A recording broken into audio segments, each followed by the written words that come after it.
Allez-y, Adèle, racontez-nous. Eh ben, je suis... Vous avez 22 ans Non, je vais les avoir. C'est dans 2 mois. et vous avez arrêté vos études très tôt pour rentrer dans la vie active. C'est bien ça, Adèle? Oui, enfin, c'était pas vraiment pour entrer dans la vie active. C'est surtout parce qu'à l'époque, j'avais rencontré quelqu'un. C'est pour être avec lui que j'ai arrêté Enfin, que je suis partie de chez moi. Je préférais vivre avec un garçon qu'avec mes parents, alors dès que ça s'est présenté, j'ai sauté dessus. Enfin, sur l'occasion. C'est un besoin de liberté. De liberté, je sais pas. C'était surtout pour coucher avec lui, vous voyez. Parce que quand j'étais plus jeune, je me disais que la vie devait commencer le jour où on fait l'amour et qu'avant ça, on n'est rien. Alors le premier qui a eu le faire, je suis partie avec lui pour qu'on soit que tous les deux et pour que ma vie commence. Mais le problème, c'est que ça n'a pas très bien commencé. Et vous ne vous entendiez pas avec ce garçon? Pourquoi est-ce que ça n'a pas bien commencé? Parce que c'est toujours comme ça avec moi. Ça commence mal et ça finit encore plus mal. Je tombe jamais sur le bon numéro. Vous voyez les papiers collants qui attirent les mouches en spirale? C'est moi craché. Les histoires moches, il n'y en a pas une qui me passe à côté. Faut croire qu'il y a des gens comme ça qui font aspirateur pour soulager un peu les autres. Je tombe jamais sur le bon numéro. Tout ce que j'essaye, ça rate. Tout ce que je touche, ça se transforme en vacherie. Comment vous expliquez ça, Adèle? Euh, euh, la voix, ça s'explique pas, hein. C'est comme l'oreille musicale, si vous voulez. On l'a ou on l'a pas. Qu'est-ce qui s'est passé avec ce garçon? Avec lequel? Le premier, celui avec qui vous êtes parti. Ça n'a pas été jusqu'au bout, Si, ça a été tout au bout. mais vous avez été déçu. Bah non, c'est au contraire, c'est bien ça le problème. Parce que si ça m'avait pas plu autant, je serais peut-être pas là aujourd'hui. Enfin bon, sauf que la première fois, on n'était peut-être pas trop à l'aise. Oui, la première fois, c'est jamais très facile.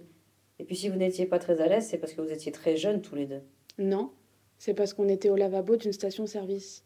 Et que c'est pas très pratique. Je sais pas si vous avez déjà essayé. Non, C'est pas pratique. Surtout sur les autoroutes. C'est moi qui avais eu l'idée de faire du stop. Parce que je pensais que les histoires d'amour, ça devait toujours se passer au bord de la mer. Mais c'était pas une bonne idée.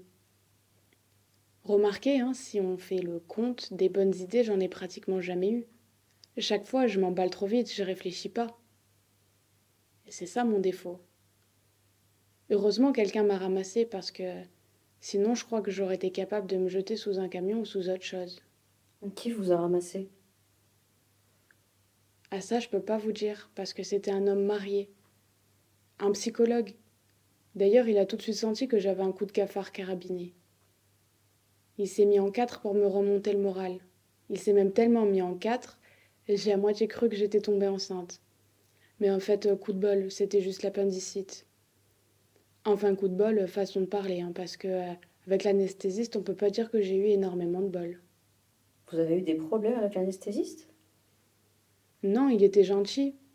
Il avait l'air tellement amoureux que je l'aurais suivi à l'autre bout du monde. Mais en fait, on n'a pas été plus loin que Limoges. C'est marrant, hein, comme les gens peuvent avoir l'air raides amoureux, tout en l'étant pas du tout. Ça doit être quelque chose de facile à imiter. Il me disait que je lui faisais l'effet d'un verre de Cointreau. Et le Cointreau, il a dû s'enlacer assez vite. C'est pour ça qu'il est parti téléphoner. À qui? Ah ça, j'ai jamais su parce qu'il est jamais revenu. On était dans un restaurant et je savais pas qu'il y avait une sortie juste par derrière. C'est pour ça que je l'ai attendu jusqu'à la fermeture. Le patron habitait juste au-dessus.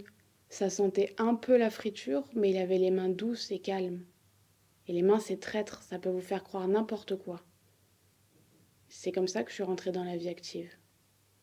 Enfin que je suis devenue hôtesse d'accueil chez lui.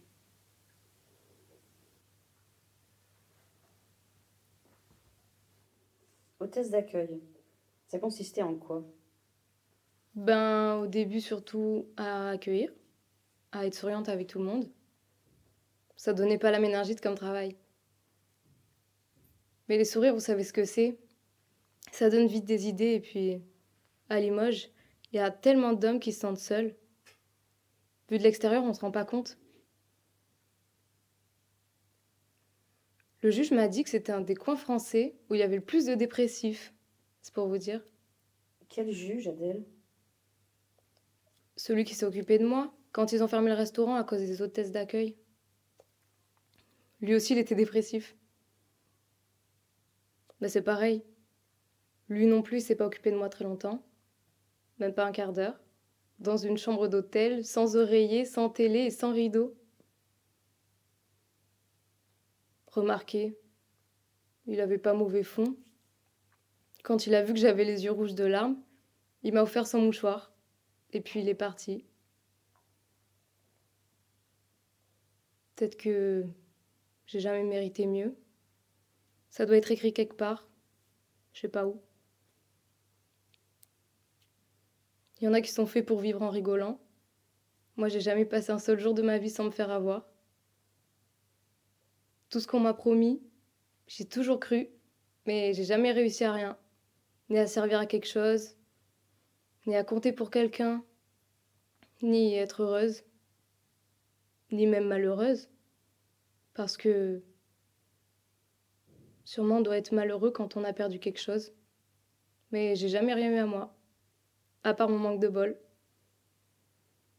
Comment vous voyez votre avenir, Adèle?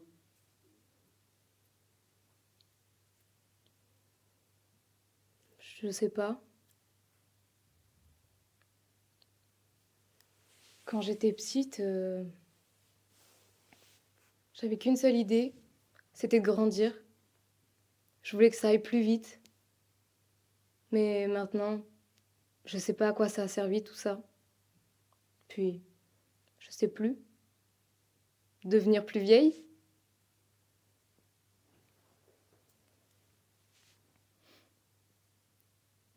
Ce qu'il y a devant moi, j'ai l'impression que c'est comme une salle d'attente dans une grande gare, avec des bancs, des courants d'air, et derrière les vitres, des tas de gens qui passent à toute allure sans me voir. Ils sont pressés. Ils prennent des trains ou des taxis. Ils ont quelque part où aller, quelqu'un à retrouver. Et moi, je reste assise là. J'attends. Et vous attendez quoi, Adèle?